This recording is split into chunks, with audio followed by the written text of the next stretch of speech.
Myanmar में तख्तापलट के 5 दिन बाद क्या हो रहा है? म्यांमार में तख्तापलट के बाद पहली बार वहां के आर्मी चीफ क्या बोले? इसके अलावा आज इस वीडियो में बात होगी कि आखिर क्यों म्यांमार में तख्तापलट के बाद से 11 लाख लोग डर में जी रहे हैं और क्यों उन्हें कत्लेआम का डर सता रहा है। इसके अलावा यह भी बात होगी कि आखिर आंग सान सू की पर कौन कौन से आरोप वहां की सेना ने लगाए हैं और क्या कुछ निकलकर सामने आया है। आज इस वीडियो में इन तमाम बातों पर बात होगी। नमस्कार, मैं होजीत और आप देख रहे हैं भारत तक। सबसे पहले बताते हैं कि वहां पर जो आर्मी चीफ हैं जनरल मीन, उन्होंने क्या कुछ कहा है। पहली बार तख्तापलट के बाद उन्होंने कहा है कि ये जो तख्तापलट था वो जरूरी था। ये जरूरी था कि सेना के हाथ में पूरी बागडोर आए, क्योंकि जो चुनाव हुए थे उसमें बड़ी धांधली हुई थी। ऐसा दावा वहां के जनरल ने किया है और ये कहा है कि हमने ऐसा इसलिए किया है ताकि वहां पे जो धांधली हुई उसको हम एक्सपोज कर सकें। इसके अलावा जनरल मीन को यह लगता है कि अगर दोबारा चुनाव होते हैं तो परिणाम बदल सकते हैं, लेकिन लोगों का मानना है कि अगर वहां पे दोबारा चुनाव होते हैं तो जो सेना ने जिस पार्टी को समर्थन दिया है वो पार्टी आंग सान सू की पार्टी से हार जाएगी। अब आपको बताते हैं कि आखिर म्यांमार में सेना के सर्वोच्च वहां की बागडोर क्यों संभाल रहे हैं। दरअसल सेना द्वारा बनाए गए 2008 के संविधान के अनुच्छेद 419 के मुताबिक इस काउंसिल का गठन किया गया है और इसके तहत commander in chief of defence service के हाथों में सर्वोच्च शक्ति है। इस काउंसिल में कमांडर इन चीफ के अलावा 11 सदस्य हैं, जिनमें सारे सेना के बड़े अधिकारी हैं और इसे एडमिनिस्ट्रेटिव यानी स्टेट एडमिनिस्ट्रेटिव काउंसिल कहा जाता है और इसे हर तरह के फैसले लेने का अधिकार है। अब बताते हैं हम आपको कि वो कौन से ऐसे लोग हैं जिनको आखिर कत्लेआम का डर सता रहा है। ये वो लोग हैं जिन्हें म्यांमार ने बाहर निकाल दिया। ये वो शरणार्थी हैं जिन्हें म्यांमार ने बहुत पहले ही अपने आप से अलग कर दिया था। ये लोग बांग्लादेश के कॉक्स बाजार जिले के कुटुपालोंग शरणार्थी कैंप में रहते हैं और ये दुनिया का सबसे बड़ा शरणार्थी कैंप है जहां पे ये लोग हैं। ये तकरीबन 11 लाख लोगों की संख्या है यहाँ पे और उन्हें अब लगता है कि तख्तापलट के बाद इनका कत्लेआम हो सकता है।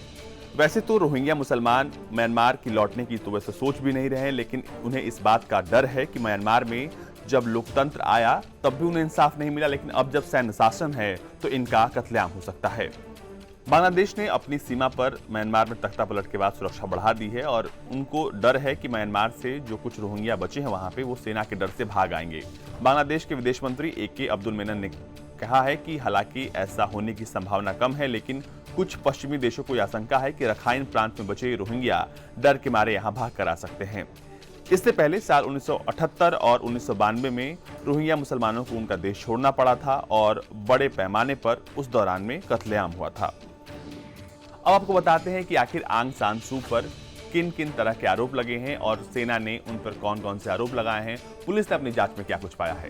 पुलिस के मुताबिक उन पर अवैध तरीके से संचार उपकरण इस्तेमाल करने का आरोप है और जब पुलिस ने उन्हें गिरफ्तार किया तो उनके पास से 4 रेडियो मिले, जिनकी वजह से उनको डिटेन किया गया।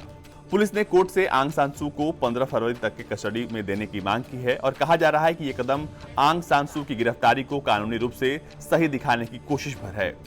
पुलिस के मुताबिक आंग सान सू के घर से 4 रेडियो मिले हैं जिन्हें अवैध तरीके से आयात किया गया है। पुलिस ने कहा है कि देश में आयात निर्यात कानून के उल्लंघन के अलावा आंग सान सू की बॉडीगार्ड्स बिना इजाजत के इन रेडियो का इस्तेमाल कर रहे थे। म्यांमार की पुलिस ने कहा है कि आंग सान सू की को गवाहों और सबूतों की पड़ताल करने के लिए गिरफ्तार किया गया है। इससे पहले भी उन्हें छोटे छोटे मामलों के लिए गिरफ्तार किया गया था।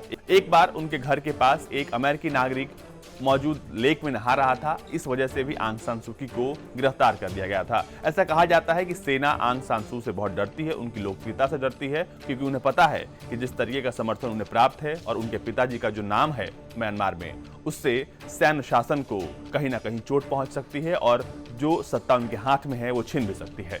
अल जजीरा के एक पत्रकार के अनुसार म्यांमार का आयात निर्यात कानून बहुत ही अस्पष्ट है। इसमें फैक्स मशीन से लेकर वॉकी टॉकी कुछ भी हो सकता है। ये कुख्यात कानून है जिसके बिना पर हमेशा से म्यांमार के जो सैन्य शासन वाले लोग हैं वो राजनीतिक लोगों को जेल में बंद करते हैं और इसी कानून का वो अब भी इस्तेमाल कर रहे हैं। अब बीते 5 दिन के बाद भी वहां पर लोग विरोध कर रहे हैं। स्थितियां जस की तस हैं और सैन्य शासन जो है वो अभी भी चल रहा है।